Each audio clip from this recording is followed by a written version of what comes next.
Hey everybody, it's Brian. Is anybody else playing musical pots with their plants? I know I sure am.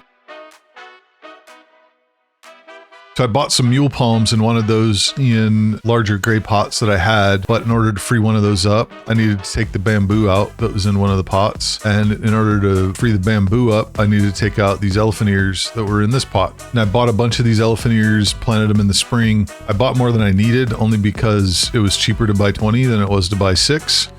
And so I planted them in 6 different areas in the yard. One of the areas I planted them in was this pot.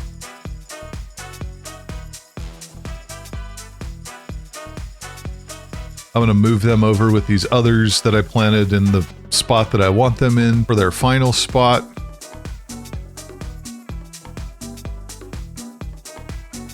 Once I get them planted, I'm making a quick adjustment to the drip line, and now these things are automatically watered every day. I'm shifting out the pygmy date palm so that it gets more sun. I initially put it in this spot only to help harden it as it was indoor for the winter, and slowly introducing it to sunlight.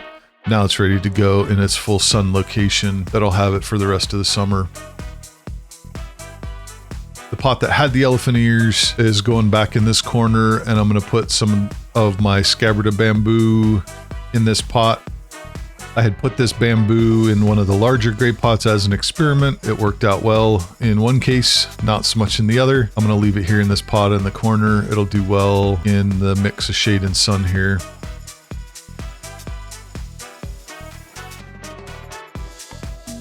And now I have the gray pot freed up. I have 2 of these and 2 mule palms, so I'll put them both in the same looking pot.